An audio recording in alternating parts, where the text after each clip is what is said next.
변산을 찾은 뜻을 알겠는가? 복례정사의 아침은 상쾌하였다. 송규는 석도암 뜰을 쓸고 있었다. 정산, 오늘은 월명암에 다녀오자. 예, 알겠습니다. 오랜만에 항명스님을 뵐 수 있겠습니다. 항명스님이 내장사 주지로 가신다는 말도 있고 하니 인사차 가자. 아침 식사를 마친 송규는 월명암에 갈 차비를 하였다. 소태사는 실상사를 지나 복례곡에 들어 월명암에 오르는 길에서 말씀하셨다. 방언 마치고 봄이 완연했을 때 사산 오창건과 서해안을 도보로 돌아 시몬에서 배를 타고 곰소로 넘어와 이 길을 올랐다. 내소사 초입의 원암마을을 거쳐 제백이 고개를 넘어 직소폭포와 분옥담 계곡을 지나 복례곡 삼거리에서 능선을 따라 월명암에 올랐던 때가 어제 같구나. 저도 법인기도 마치고 스승님께서 월명암에 보내실 때 이 길을 따라 올랐습니다. 변산구곡은 제1곡 대소폭포, 제2곡 직소폭포, 제3곡 분옥담, 제4곡 선녀탕, 제5곡 복례곡, 제6곡 금강소, 제7곡 영지, 제8곡 백천, 제9곡 암지로 이어지는 수려한 물길로 해창 바다로 흘렀다. 이 중 제5곡 복례곡은 9곡의 중간이며 대표적이라 복례9곡이라고도 불렸다. 복례곡에서 능선을 따라 오르다 보니 어느덧 저 멀리 월명암이 보였다. 정산, 내가 왜 휴양초로 변산을 택했는지 생각해 봤나? 전에 스승님께서 구간도실에서 운력 변산 쪽을 바라보니 맑은 기운이 하늘에 어리어 있었는데 이 기운을 따라가 보니 월명암이었다 하셨습니다. 이 도량에서 항명스님과 수선대중이 선정진 중이었기에 맑은 기운이 어려 있었다고 하셨죠. 수선대중이 선을 나는데 특히 항명스님의 맑은 기운이 주인공이었다. 항명스님의 선은 특별합니까? 스님의 선은 반농반산의 선농일체의 선이라 특별하지. 이 선풍은 비교될 수 없는 선풍이 될 것이다. 아마 내장서로 가시는 것도 이 일을 하시기 위한 것이리라. 스승님께서 방언공사하시면서 동과정을 골라 맞추어 공부와 사업을 병행하자는 이사병행 영육상전의 정신과 상통하는 선이네요. 사실 반농반선은 전농전선인 게야. 선하는 마음으로 온전하게 농사짓는 것이 바로 선농일체의 선인 것이다. 일 속에 공부가 있고 공부심으로 일하는 것이다. 그렇다면 영육상전도 수도반절, 생활반절이 아니라 수도와 생활이 둘이 아니게 하라는 뜻이네요. 온전한 자리로 수도와 생활에 간격 없게 하라는 것이다. 이래야 산종교가 된다. 소태상과 송규는 도담을 나누다 보니 어느덧 월명암에 다다랐다. 송규가 항명스님을 찾았다. 명안입니다.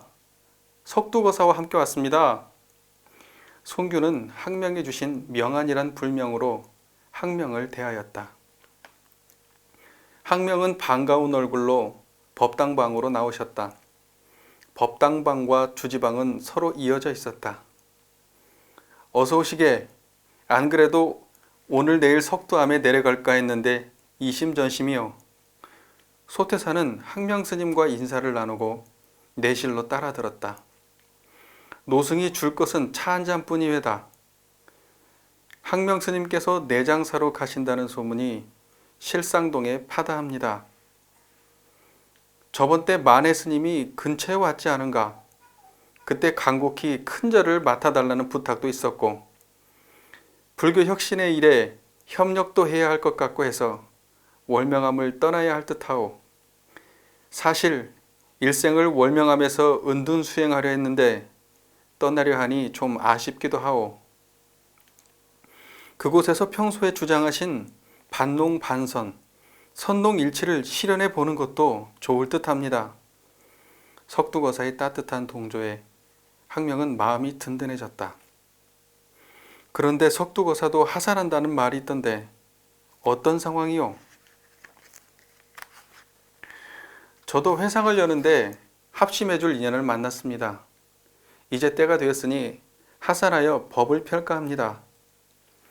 그렇다면 나와 내장산에서 함께 합시다. 서로 하고자 하는 일을 할 수 있을 것이요. 절집일은 사부대중이 상의해야 되는 줄 알고 있습니다. 그 뜻은 고맙게 받겠으나 상황을 보셨으면 합니다. 알겠소이다. 어찌되었든 불교혁신에 합력해 봅시다. 학명은 진정으로 중생제도를 함께 해보자는 의지가 확고하였다. 소태사는 학명 스님 방에서 나서며 송규에게 말했다.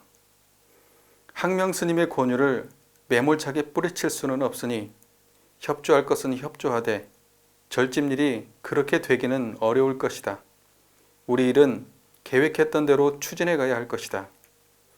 회상 공개 일은 차근차근 진행시켜 가자. 소태사는 발걸음을 월명암 주변으로 옮겼다. 정산, 내가 월명암을 찾은 이유는 부설거사와도 관련이 있다. 앞으로는 출세관이 아니라 세관이 중요하다. 생활이 불법이 되고 불법이 생활이 되어야 한다. 그 옛날 이를 실행한 수행자가 바로 부설거사이다. 정사는 문득 떠오른 대로 말했다. 묘저감은 부설거사의 수행도량입니다. 부설거사는 인도의 유마거사, 중국의 방거사와 함께 3대 거사로 존경받고 있습니다. 이곳에 부설전이 있지. 학명스님 상좌 시절 부설거사에 대해서 들은 이야기 있으면 말해봐라. 정산송교는 천천히 말문을 펼쳤다. 부설거사는 본식 경주 사람으로 일찍이 불국사 원정선사에게 출가하여 부설이라는 불명을 받았고 자는 의상이었다 합니다. 이후 불국사를 떠나 영희, 영조 두 도방과 지리산에서 10여 년간 참선 공부를 마치고 이곳 변산 법왕봉 8부 능선에 묘저감 초가를 짓고 10년간을 수도에 힘썼답니다. 소태사는 불현듯 끼어들었다. 변산 의상봉은 부설거사의 자를 인연한 듯하다. 부설거사를 기념하여 붙인 이름일 수도 있겠습니다. 공연히 내가 끼어들었구나 하던 이야기 계속해라. 송규는 부설의 사리부도를 향해 걸으면서 말을 이어갔다. 이후 세 사람은 문수보살의 도량인 오대산으로 참배하고자 가는 길에 날이 저물어 만경 백년지 구무원 집에 묵게 되었는데 구씨의 18세 벙어리 딸 묘화가 부설의 법문을 듣고 말문이 터지게 됩니다. 묘화는 부설 스님과 3세의 인연이라 여겨 죽기를 각오하고 부부의 결연을 원하니 부설은 죽음을 각오한 묘화의 간절함에 생명을 중히 여겨 부부의 연을 승낙하고 동행했던 영희, 영조 두 도반에게 이별의 시를 주며 양해를 구합니다. 송규는 부설거사의 이별의 시를 읊었다. 도라는 것은 승려의 검은 옷과 속인의 하얀 옷에 있지 아니하며 도라는 것은 번화로움과 조용한 초야에 있는 것도 아니다. 부처님의 모든 뜻은 중생을 이롭게 제도하는 데 있으니 우리 도반들은 길이 참고하여 법유를 배불리 먹고 와서 이 사람을 경책하소. 소태사는 이야기를 듣다가 송규에게 말했다. 부설거사 부도탑에 이르렀으니 참배부터 하자. 참배를 마치자 이야기는 계속되었다. 부설은 두 도반을 떠나보내고 10년을 재가 수도하며 등운, 월명 남매를 낳게 되었고 이후 부설은 두 자녀를 부인 묘화에게 맡기고 병이 깊다는 이유를 대고 토구를 짓고 수도에 전념하여 5년 만에 깨치게 됩니다. 그로부터 오대산에서 수도를 마친 두 스님이 하산하여 옛벗 부설거사를 찾아 법력을 겨루게 되는데 이때 부설은 세 개의 병에 물을 담아 들보 위에 매달아 놓고 각기 병 하나씩을 막대기로 치게 하니 영희, 영조 두 도반이 친 병은 깨어져 물이 흘러내렸으나 부설이 친 병은 깨졌으나 물은 흐르지 않고 그대로 들보에 매달려 있었다 합니다. 부설은 두 친구에게 말합니다. 영광통로, 형탈근진, 체로진상, 불구생멸, 환신수생, 멸류환자, 사병지파쇠, 진성본영, 명상주자, 여수지현공, 신령스런 빛은 홀로 드러나 멀리 육근과 티끌 경계에 벗어버리고 본체의 진상이 드러나 생멸에 매이지 아니한다. 환신은 생명을 따라 흐르는 것이므로 저 병의 깨어짐과 같으나 진성은 본시 영명하여 상주함이 저 물이 허공에 매달려 있는 것과 같느니라. 이어서 개송을 읊습니다. 목무소견 무분별, 이불청성 절시비, 분별시비 도방하, 단간 신불 자귀의. 눈으로 보되 보이는 바에 매일 것이 없으니 분별이 없고 귀로 듣되 들리는 소리에 붙들릴 것이 없으니 시비가 끊어졌어라. 분별시비 다 도와버리고 다만 신부를 직견하여 스스로 그 자리에 귀의하라. 부설거사는 이 개송을 읊으며 선악이 울리는 가운데 입적하였다 합니다.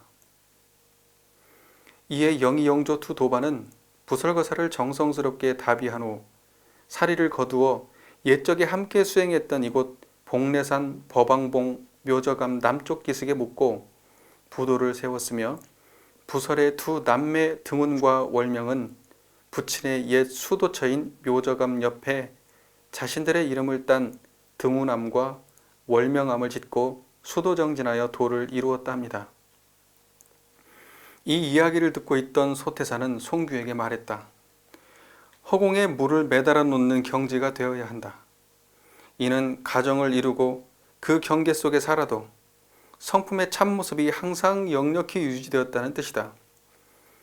병에 충격이 가해져서 깨어져도 물이 허공에 달려있는 것은 어떠한 순역 경계의 충격을 당해도 참된 성품을 놓치지 않고 두려시 드러내는 경지이다. 부설은 경계 속에서 성품을 잃지 않은 도인이었다.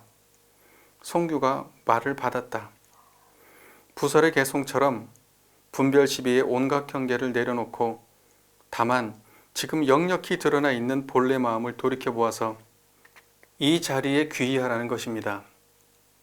보아도 보는 경계에 끌릴 것이 없으므로 분별이 없고 들어도 듣는 경계에 끄달릴 것이 없으므로 시비가 끊어진 자리입니다. 부설거사는 생활 속에서 경계 속에서 도를 깨달아 도로서 살아간 사람이다.